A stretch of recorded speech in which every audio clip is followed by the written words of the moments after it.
Buenos días. Es un privilegio estar con ustedes esta mañana y compartir una palabrita. Una pregunta para ustedes. ¿Vale la pena? Algunos de ustedes apenas están empezando la carrera. ¿Vale la pena levantarte tan temprano, cruzar la ciudad, invertir todo ese tiempo, esa plata? ¿Vale la pena? Algunos a mitad de carrera. Ellos tienen sonrisas. Yo no sé si vale la pena. Madrugar, escuchar a ese profesor gringo que piensa que tiene chistes muy chéveres, pero no. ¿Vale la pena? Algunos de ustedes están terminando la carrera y están en terror ahora de qué viene después. ¿Vale la pena seguir buscando una manera de servir en la iglesia? Luchando para lanzar un ministerio, levantar fondos. Ay, no. Profes, ¿vale la pena? Aun cuando parece que muchos estudiantes solo quieren un papelito de un diploma. O cuando uno se siente que yo escribí esa retroalimentación 5 veces y todavía no sabe. Y varios de ustedes, profesores lejos de familia, pero muy cercanos a esos benditos perros del callejón, que ladran constantemente a todas las horas, 24/7, sin parar, por cualquier razón, hasta los siglos de los siglos. ¿Vale la pena? Administrativos, funcionarios, amigos, familias, ¿vale la pena? ¿Vale la pena, especialmente para ustedes los administrativos, cuando todo parece simplemente apagar fuegos y lidiar con la terquedad de nosotros los profesores, porque nosotros somos bastante tercos? Y ni tenemos que mencionar la situación en nuestro alrededor. Cada vez vemos, escuchamos nuevos escándalos en la iglesia, o miramos a nuestras familias y vemos hijos que pensamos que criamos en la fe y después dicen, qué aburrido. ¿Vale la pena? O mejor bebamos y comamos porque mañana moriremos. Cuando me confronta esa pregunta, y me ha confrontado esta pregunta, ¿vale la pena? Yo no puedo pretender que yo tengo toda la respuesta, porque eso es una pregunta bastante personal para cada uno de nosotros. Y la verdad, yo no quiero pararme aquí para ustedes en esta mañana, venderles cachorros y arcoíris y decir mañana será bonito y el cielo se pondrá azulito. No, yo soy profesor de teología, así me hizo Dios. Entonces, yo quisiera ofrecerles algo de una defensa, de una razón por la esperanza del estudio de la teología. ¿Vale la pena estudiar la teología? Profes, ¿vale la pena enseñar teología? Los demás, ¿vale la pena construir una comunidad educativa teológica? Cuando yo luchaba con esa pregunta, yo encontré parte de una respuesta en 1 de Pedro 3. Y ustedes pueden ir conmigo ahí en sus Biblias. Si no tienen una Biblia en física, pues puedes hablar conmigo después, porque necesita eso, porque usar el celular para eso no es tan útil. 1 de Pedro 3, versículo 13 y adelante. ¿Y quién os podrá hacer daño si demostráis tener celo por lo bueno? Pero aun si sufres por causa de la injusticia, dichosos sois, y no os amedrentéis por temor a ellos, ni os turbéis, sino santificad a Cristo como Señor en vuestros corazones, estando siempre preparados para presentar defensa ante todo el que os demande razón por la esperanza que hay en vosotros. pero hacerlo con mansedumbre y reverencia, teniendo buena conciencia para que en aquello en que sois calumniados sean avergonzados los que difamen vuestra buena conducta en Cristo.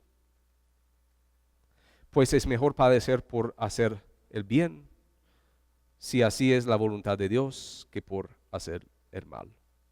La palabra del Señor. De pronto ustedes están pensando, él va a tomar eso fuera de contexto y será un buen caso de estudio para una mala exégesis. Humildemente no creo.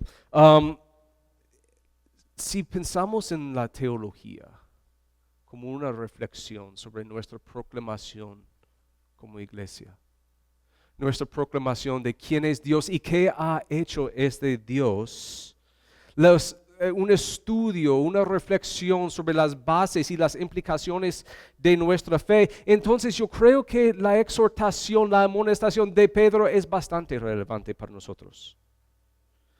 Pero tengo que decirlo desde el principio. ¿Okay?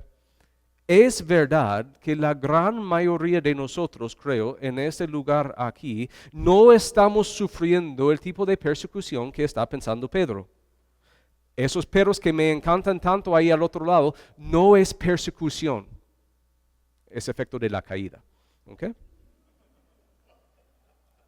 No estamos sufriendo como el público a que Pedro está hablando. Entonces yo quisiera animarles a tener una lógica de, entonces aún más.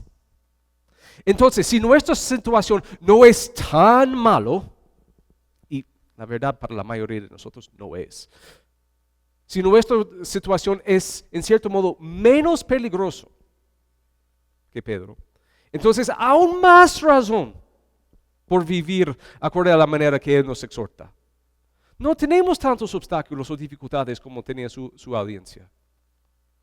Entonces, con eso ya mi presuposiciones hermenéuticas pues ahí para ustedes, volvemos a la pregunta. Entonces, ¿vale la pena estudiar, enseñar teología? ¿Hay alguna esperanza en esto? Y algunos de ustedes que me conocen, varios de ustedes me conocen, saben que yo no suelo hablar así, pero cuando yo pensé en esa pregunta, sí en un sentido el Señor me habló. Traigo a mi mente ese versículo que yo tenía que recordar y comentar a la memoria en la iglesia de versículo 15, que yo creo que es el centro del pasaje. Es un centro de esta sección, moviendo del sufrimiento de los lectores hacia una respuesta de identificación con Cristo, sino santificada a Cristo como Señor en vuestros corazones, estando siempre preparados para presentar defensa ante todo el que os demande razón de la esperanza que hay en vosotros, pero hacerlo con mansedumbre y reverencia. Según Pedro, Cristo es nuestra esperanza. La esperanza no es una cosa, no es una emoción, no es una idea, es una persona. Es Cristo mismo. Podemos mirar y ustedes no tienen tiempo, no tenemos tiempo ahora y la verdad Sandro lo puede explicar mucho mejor que yo, pero pueden ir al capítulo 1 y ver a Pedro presentando a Cristo como el que murió y resucitó, y en él tenemos lo que él dice en versículo 3, una esperanza viva. Él es la revelación de la gracia del Señor. En él tenemos la promesa de un futuro que es un futuro muy esperanzador. Por medio de Él podemos confiar en Dios y tener confianza y esperanza que Él sí va a obrar. Según Pedro, Él es el desechado, maltratado, el abusado, y por su sufrimiento tenemos justicia, sanación, reconciliación con el pastor y guardián de nuestras almas. Él es la imagen del siervo sufriente, resucitado y glorificado por Dios. Algunos teólogos han dicho que En la Biblia la esperanza siempre es específica, no es algo general, no es algo muy como vago, es algo específico. Y para Pedro, él está diciendo que este específico es Cristo. Pero ¿qué vamos a hacer con eso? Él dice santifican, consagran. Él llama a sus lectores y a nosotros como una comunidad teológica a santificar a Cristo como corazón o como Señor en nuestros corazones. Podemos pensar, somos buenos estudiantes de la Biblia. Uno puede consagrar, santificar cosas, sí, tenemos un altar en el Antiguo Testamento. Uno puede santificar espacios, un tabernáculo, tiempos, día de reposo, Shabbat. Pero una persona, Cristo.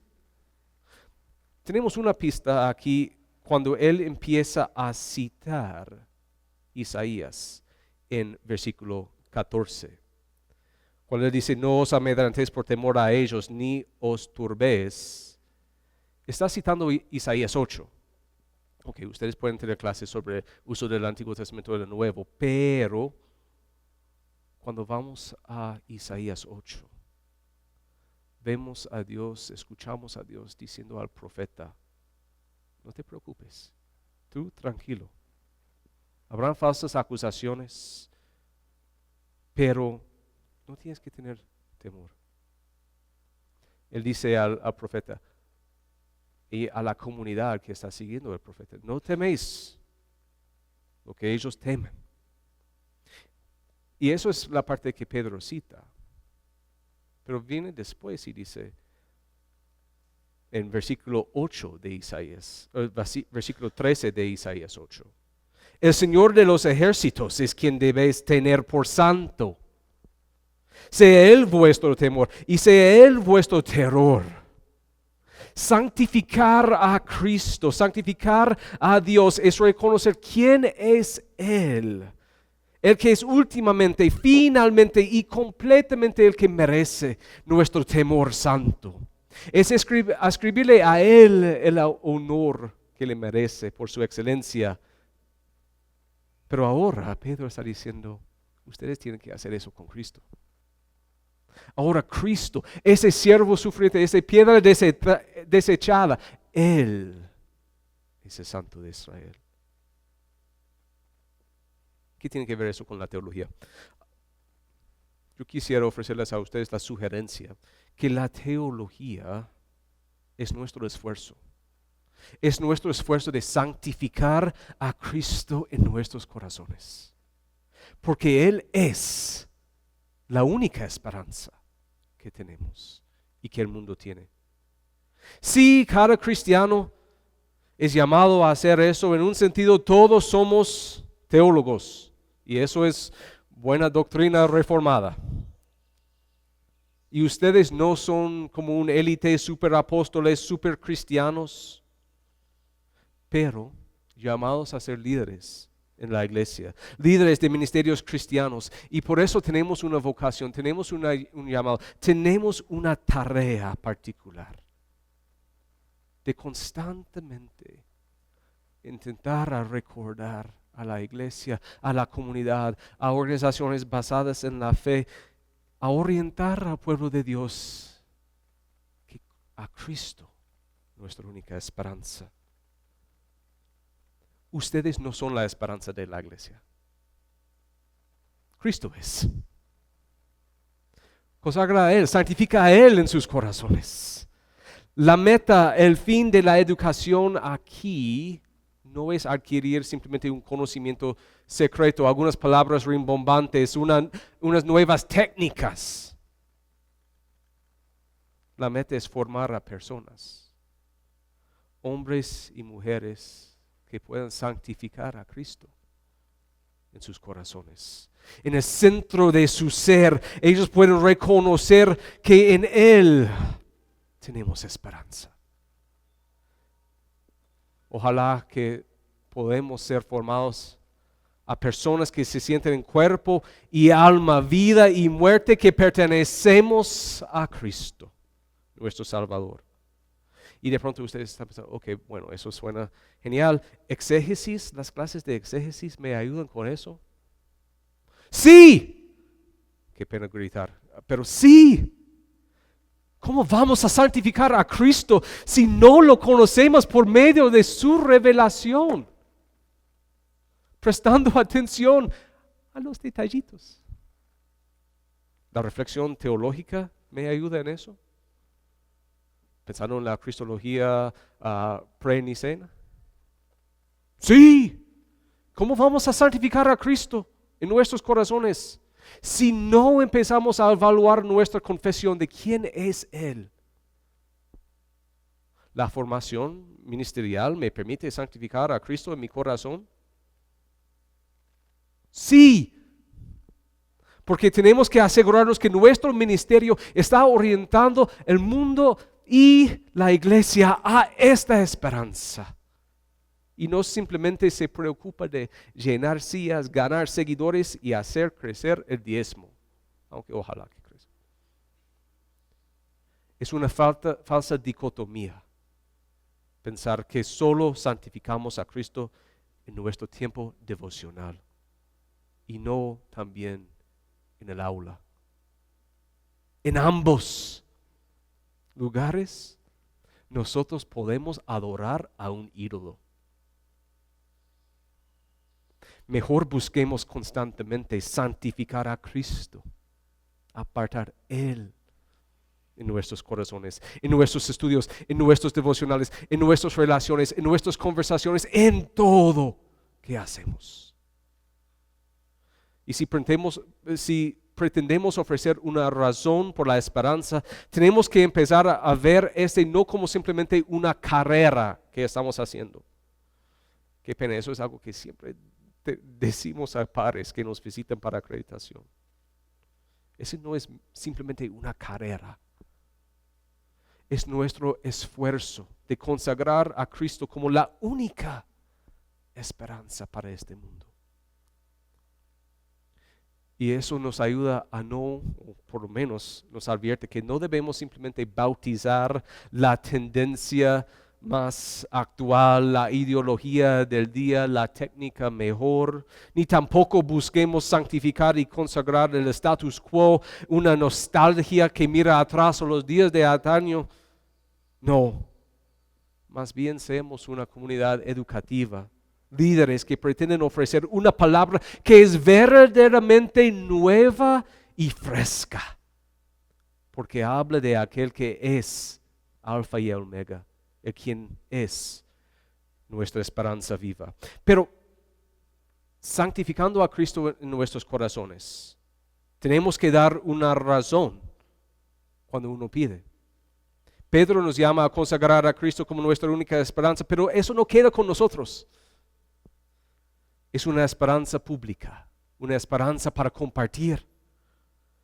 Él dice que eso es un testimonio que ofrecemos en un contexto bastante desesperanzador. Él empieza en 2:1. Es un contexto de engaño, hipocresía, envidia, difamación. Es un contexto de enemistad política, desintegración matrimonial, calumnias, persecución, violencia, injusticia, de hedonismo desfrenado. Eso es como Pedro pinta su contexto, su mundo. Entonces, hermanos, hermanas, la teología cristiana que santifica a Cristo en nuestros corazones puede mirar al mundo, a sus propuestas, a sus tendencias, a sus narrativas y evaluarlas como son. Desesperanzadores, círculos viciosos, pero también nos empuja a mirar a nuestro corazón en confesión y decir que ahí también hay partes, hay lugares, hay rinconcitos oscuros donde no hemos consagrado a Cristo. Como Pedro dice, que el juicio empiece con la casa de Dios.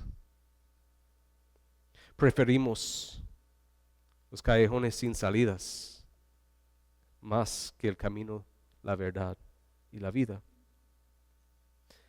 Entonces, en un sentido, la teología cristiana nos impulsa hacia un pesimismo. es pesimista, porque mira alrededor y evalúa los recursos que están a la mano y ve solamente la muerte. Ve las narrativas de avaricia, dominación política, explotación sexual. Ve la muerte y contamos otra historia. Contamos una historia de resurrección, la invasión del futuro transformador de Dios, su reino en nuestro mundo. La teología cristiana siempre quiere dar testimonio del reino de Jesucristo. En ese sentido, nuestra labor es un labor profético. No profético en el sentido de tirar piedras y culpar a ellos. Es más bien profética porque cuenta la verdadera historia del mundo. La historia de las obras de Dios que libera nuestras imaginaciones para contar la historia de Cristo y Él crucificado y resucitado. Cuando damos este testimonio profético, hablamos desde la perspectiva del fin de las cosas. Testificamos de la esperanza viva que es nuestra gracias a la resurrección de Jesús. ¿Vale la pena la teología? Creo que sí, porque es un esfuerzo apoyado, inspirado por el Espíritu, quien nos da palabras para presentar a Cristo, apuntar a Cristo como la única esperanza en la cara del quebrantamiento y la violencia que nos rodea. ¿Vale la pena estudiar la teología? Pues yo diría sí. Que la iglesia necesita hombres y mujeres que pueden modelar, guiarla en el anuncio de esta contrapropuesta esperanzadora. Profes, mis colegas, ¿vale la pena enseñar teología? Yo diría que sí, porque aquí tenemos un espacio, tenemos un tiempito donde podemos ensayar nuestra proclamación de la nueva creación, de la resurrección de Jesucristo. Que nuestras clases se conviertan en espacios que anticipan, abre bocas de la nueva creación y renuevan la práctica de la esperanza. Pero de pronto ustedes están pensando, tenemos que tener cuidado, porque es muy fácil como una comunidad académica pensar que nuestro testimonio es algo netamente verbal. Es predicación, es escribir, es enseñanza y indudablemente sí es. Pero ¿cómo van a saber si nadie nos diga? Pero Pedro presenta nuestro contratestimonio de la esperanza en Cristo como algo integral, toca todas las fibras de nuestro ser, toca nuestras acciones. La teología cristiana es también ese esfuerzo de conformar nuestra conducta a la forma del reino de Dios, que es presente y venidero. La esperanza cristiana, la esperanza que tenemos en Cristo, no es simplemente una emoción, no es buenas vibes, es una postura. Es una disposición, es una virtud, es una orientación de toda la vida que posibilita y impulsa cierto tipo de acción. Es una manera de vivir modelado por la imposibilidad posible de la resurrección. Es una vida en comunidad que dice: santificado sea tu nombre, venga tu reino, hágase tu voluntad. La teología cristiana intenta recalibrar, reorientar, afirmar nuestra conducta hacia la nueva creación en Jesucristo. Siempre busca transformar nuestra imaginación para ver al mundo con esos lentes de la resurrección de Jesucristo. No es algo que hacemos solos, es algo que hacemos en comunidad, como pueblo, que dice Pedro, como linaje escogido. Uno de mis teólogos favoritos lo describe de esa manera. ¿Cómo es posible que el Evangelio sea creíble? Que la gente llega a creer que el poder que tiene la última palabra en los asuntos humanos está representado por un hombre colgado en la cruz. ¿Cómo es posible que el Evangelio sea creíble? Que la gente llega a creer que el poder que tiene la última palabra en los asuntos humanos está representado por un hombre colgado en la cruz. La única respuesta, la única hermenéutica del Evangelio es una congregación de hombres y mujeres que lo creen y viven según el Evangelio. La única hermenéutica del Evangelio es ustedes. Es esta comunidad. Más bien son las comunidades, las congregaciones de la iglesia en los barrios donde estamos sirviendo, donde ustedes van a estar sirviendo, que pueden modelar y mostrar al mundo. Así es vivir según la imposibilidad de la resurrección. ¿Vale la pena? Estudiantes, ¿vale la pena estudiar la teología, ser teólogos, teólogas? Yo diría sí. Vale la pena. Yo les quiero animar a decir sí, vale la pena. Y eso no es propaganda para el seminario. ¿Okay? La iglesia está llamada a conocer a Cristo como su única esperanza y compartir esta esperanza con el mundo por su proclamación y acción. La iglesia está clamando por líderes que pueden mantenerla enfocada en Cristo, el Cristo vivo y verdadero, que puede promover un anuncio profético del reino, que puede generar una cultura en la iglesia moldeada por la imposibilidad de la resurrección. Estar preparados, listos, como dice Pedro, para hacer eso. No es nada fácil, pero es importantísimo. Profes, colegas, ¿vale la pena? Sí, creo que sí. Este no es el único lugar de formación, pero como institución, como comunidad, nos apostamos a ser una comunidad que ayuda a los líderes de la iglesia a siempre mantener los ojos puestos en Cristo. Su única esperanza, nuestra esperanza viva. Yo les animo a ver a cada clase, cada tarea, como una muestra, un ejemplo de que la esperanza de transformación y resurrección es posible tanto en sus estudiantes como en usted mismo. Seamos como comunidad un espacio seguro, como dice el profe Ber, una zona de no vergüenza, donde estudiantes pueden aprender a contar esa contranarrativa del reino de Dios. Que pueden contar esa contranarrativa, ese testimonio de esperanza en la cara de la muerte.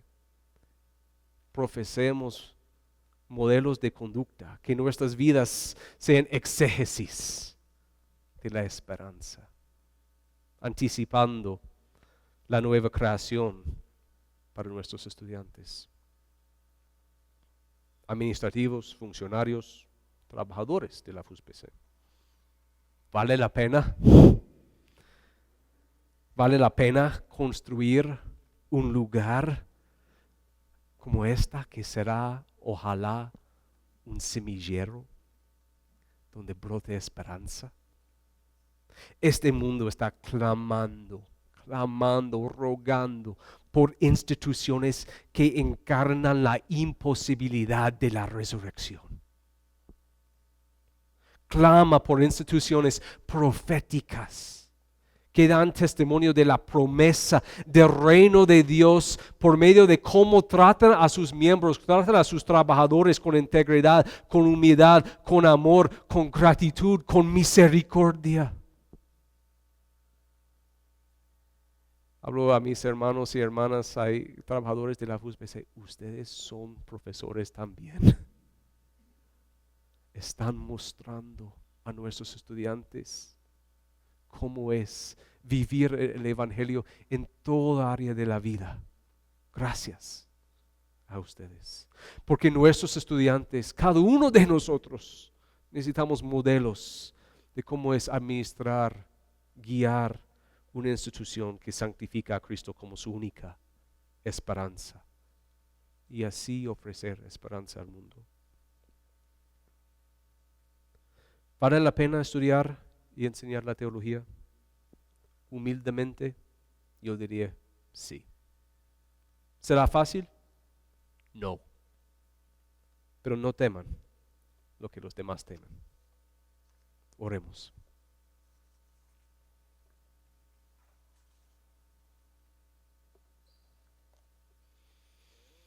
Nuestro Señor,